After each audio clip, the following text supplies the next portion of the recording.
Siapa sangka, jauh sebelum era modern, tanah Jawa sudah memiliki seorang raja bijaksana yang dipercaya sebagai titisan Dewa Wisnu. Ramalan-ramalannya hidup hingga kini, seakan melampaui batas waktu. Tangan menunjuk kanan ajakan subscribe, jika untuk konten video. Kalau kamu suka kisah sejarah, mitologi, dan ramalan Nusantara, jangan lupa tekan tombol subscribe, aktifkan loncengnya, dan bagikan video ini agar lebih banyak orang tahu tentang warisan leluhur kita. Di tanah Jawa, abad ke-12, berdirilah seorang raja besar bernama Prabu Jayabaya yang memimpin kerajaan Kediri. Ia bukan sekadar pemimpin duniawi. Rakyat Jawa percaya bahwa Jayabaya adalah titisan Dewa Wisnu, sang pemelihara alam semesta. Seperti halnya Wisnu yang turun ke dunia demi menegakkan keseimbangan, Jayabaya hadir untuk membawa kejayaan dan keadilan bagi kerajaannya. Namun, yang membuatnya begitu dikenang adalah ramalan-ramalannya, sebuah warisan spiritual yang terus hidup hingga kini. Kisah tentang Prabu Jayabaya tidak sekadar bermula dari silsilah kerajaan, melainkan dari mitos yang mengiringi kelahirannya. Dalam tradisi Jawa kuno, lahirnya seorang pemimpin. Jayabaya dipercaya lahir pada abad ke-12, ketika Kediri masih diliputi bayang-bayang perselisihan. Legenda menyebutkan bahwa sebelum ia lahir, muncul cahaya terang di langit malam, seolah menjadi penanda turunnya roh suci. Para Brahmana dan Resi di tanah Jawa menafsirkan fenomena itu sebagai turunnya Dewa Wisnu dalam wujud manusia, untuk menjaga keseimbangan dunia. Dewa Wisnu dalam tradisi Hindu dikenal sebagai sang pemelihara, penjaga ketertiban kosmos yang kerap menitis ke dunia sebagai avatar. Di India, ia hadir sebagai Rama atau Kresna, sedangkan di tanah Jawa, masyarakat percaya bahwa Wisnu menitis dalam diri Jayabaya. Sejak kecil, Jayabaya menunjukkan tanda-tanda keistimewaan. Wajahnya bercahaya, tutur katanya penuh kebijaksanaan meski masih kanak-kanak. Rakyat sekitar percaya bahwa ia memiliki kesaktian batin, seolah dapat memahami hal-hal gaib dan masa depan.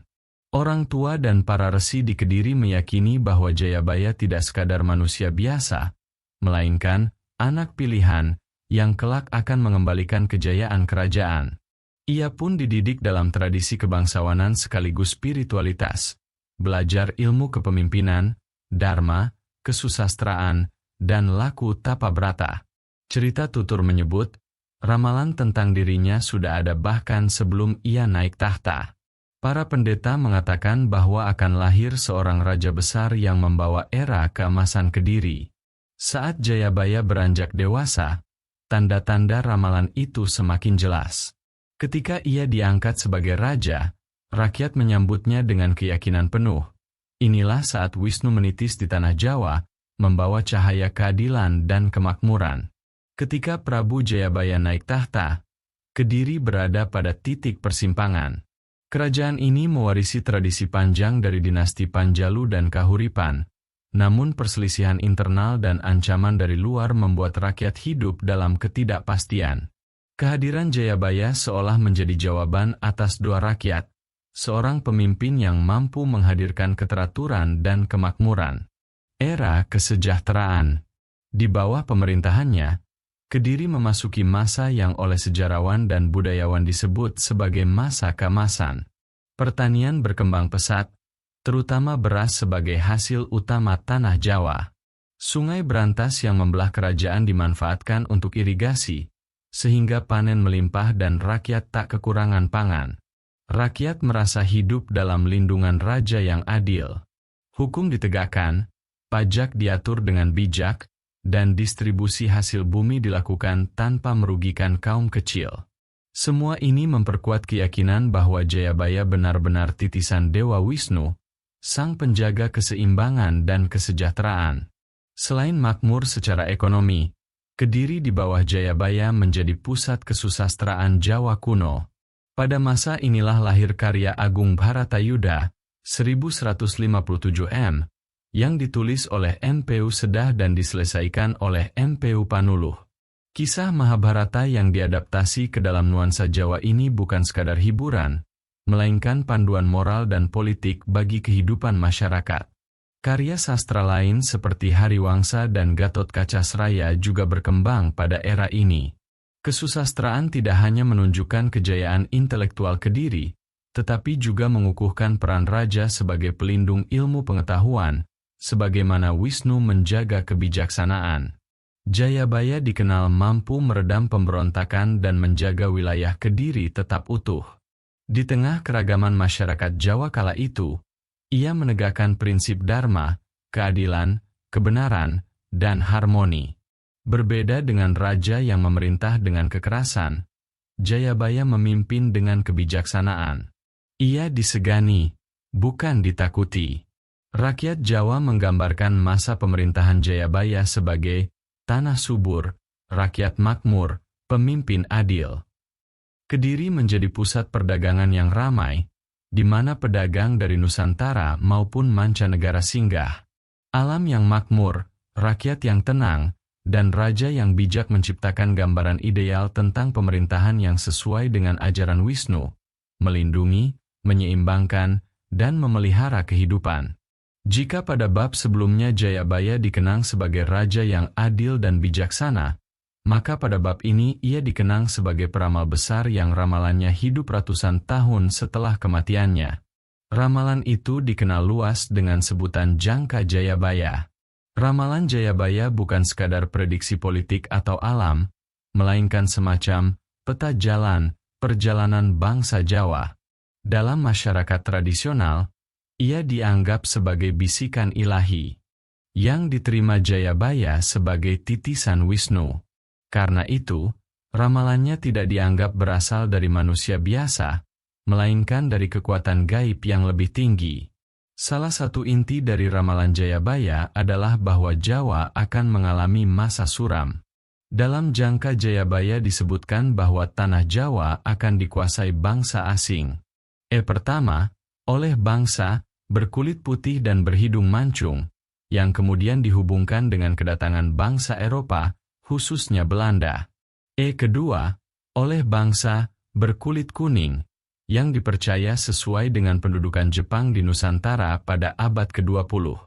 Ramalan ini dianggap begitu tepat, sehingga nama Jayabaya semakin dipandang keramat. Namun, Jayabaya tidak hanya meramalkan penderitaan. Ia juga menubuatkan bahwa setelah masa penjajahan berakhir, akan datang masa kebangkitan. Ia berkata bahwa akan lahir pemimpin bangsa dari kalangan sendiri yang akan membawa kedaulatan dan kejayaan kembali. Bagi banyak orang, ramalan ini dianggap menyinggung lahirnya Indonesia merdeka tahun 1945. Selain ramalan tentang penjajahan, Jayabaya juga berbicara tentang zaman modern. Ia menyebutkan kelak akan datang masa ketika kereta berjalan tanpa kuda dan perahu berjalan di atas langit. Banyak yang menafsirkan ini sebagai ramalan tentang mobil, kereta api, dan pesawat terbang. Ramalan ini memberi kesan bahwa Jayabaya mampu melihat jauh ke masa depan, bahkan hingga melampaui teknologi yang belum pernah dikenal pada zamannya. Ramalan yang paling populer dan terus diingat adalah tentang kedatangan Ratu Adil. Dalam kepercayaan Jawa, Ratu Adil adalah sosok pemimpin masa depan yang akan menegakkan keadilan, kemakmuran, dan menyingkirkan segala bentuk ketidakadilan. Sosok ini dipercaya akan lahir dari rahim bangsa sendiri, sebagai penyelamat Nusantara. Bagi masyarakat Jawa kuno, seorang raja bukan sekadar pemimpin politik, melainkan juga wakil kosmis yang menjaga keseimbangan dunia. Jayabaya dipercaya sebagai titisan Dewa Wisnu, dan simbolisme itu hadir dalam hampir semua aspek kehidupannya. Dalam ajaran Hindu, Wisnu adalah dewa yang bertugas menjaga keseimbangan jagat raya. Ketika dunia terguncang oleh kekacauan, Wisnu turun ke bumi dalam wujud avatar, seperti Rama dan Kresna, untuk menegakkan dharma, kebenaran. Masyarakat Jawa melihat Jayabaya sebagai avatar Jawa, karena ia hadir di masa kacau dan membawa ketertiban. Ia menegakkan keadilan dengan bijaksana. Ia memberi ramalan yang berfungsi sebagai panduan moral spiritual bagi generasi mendatang. Jayabaya tidak hanya memerintah dari istana, tetapi juga dikenal sebagai raja yang menjalani tapa brata, laku spiritual. Kisah-kisah rakyat menceritakan ia sering menyepi, bertapa di gua atau lereng gunung untuk mencari wahyu. Dalam budaya Jawa, hal ini menegaskan bahwa seorang raja sejati harus menyatukan kekuasaan dengan kebijaksanaan batin. Dengan laku spiritual itu, rakyat semakin yakin bahwa ia bukan manusia biasa, melainkan pembawa cahaya ilahi. Jayabaya dipandang menciptakan kerajaan yang menyerupai swarga loka, kahyangan. Pertanian makmur, perdagangan hidup, hukum ditegakkan, dan ilmu pengetahuan berkembang. Semua ini dianggap sebagai bukti nyata peran Wisnu yang menitis dalam dirinya, menjaga tatanan dunia agar selaras. Bagi para pujangga Jawa, Jayabaya adalah simbol Dharma yang hidup. Ia bukan hanya memberi teladan sebagai pemimpin, tetapi juga sebagai guru spiritual. Ramalan-ramalannya berfungsi sebagai penuntun, agar manusia tidak terjerumus dalam keserakahan, melainkan tetap setia pada jalan kebenaran. Prabu Jayabaya mungkin telah wafat berabad-abad yang lalu, namun nama dan ajarannya tetap hidup, seakan menembus batas ruang dan waktu. Bagi masyarakat Jawa, Jayabaya bukan sekadar raja Kediri, melainkan simbol abadi tentang harapan, kebijaksanaan, dan keseimbangan. Jangka Jayabaya masih sering dibaca, dipelajari, dan dikaitkan dengan berbagai peristiwa besar. Dari masa penjajahan, kemerdekaan Indonesia, hingga zaman modern, ramalan itu seolah terus menemukan relevansinya. Hal ini menjadikan Jayabaya sosok yang tak pernah pudar dalam ingatan kolektif bangsa. Bagi sebagian orang, Jayabaya adalah sumber inspirasi spiritual, penuntun hidup dalam menjaga keseimbangan antara dunia materi dan batin. Bagi sebagian lain, ia adalah tokoh politik simbolis yang mengajarkan bahwa pemimpin sejati harus adil, welas asih, dan berpihak pada rakyat kecil. Konsep Ratu Adil, misalnya, telah mengilhami banyak gerakan rakyat sepanjang sejarah Jawa, dari masa kerajaan hingga era perjuangan kemerdekaan. Hingga kini, nama Jayabaya masih terikat dengan banyak tempat sakral di Jawa Timur, seperti Gua Slomangleng di Kediri yang diakini sebagai lokasi pertapaan beliau. Tempat-tempat ini menjadi pusat ziarah, tempat orang mencari berkah, ketenangan, atau sekadar mengingat kebesaran leluhur. Warisan Jayabaya bukan hanya milik Jawa, melainkan milik Nusantara. Ia adalah simbol bahwa bangsa ini telah lama memiliki tokoh besar yang menyatukan kekuasaan duniawi dengan kebijaksanaan spiritual. Sosoknya menjadi jembatan antara sejarah, mitologi, dan ramalan masa depan. Prabu Jayabaya adalah sosok yang melampaui zamannya. Ia lahir dengan pertanda suci, dipercaya sebagai titisan Dewa Wisnu yang turun untuk menjaga keseimbangan dunia. Sebagai raja, ia membawa Kediri menuju era emas. Rakyat makmur, hukum ditegakkan, ilmu pengetahuan berkembang, dan kesusastraan mencapai puncaknya. Namun, kebesarannya tidak berhenti pada kepemimpinan duniawi. Melalui jangka Jayabaya, ia menanamkan warisan spiritual yang bertahan hingga kini. Ramalan-ramalannya, baik tentang penjajahan, kemerdekaan, maupun tanda-tanda zaman modern, membuat namanya hidup abadi dalam ingatan rakyat Jawa. Jayabaya bukan sekadar penguasa, tetapi simbol Dharma, cahaya kebenaran yang memandu umat manusia agar tidak tersesat.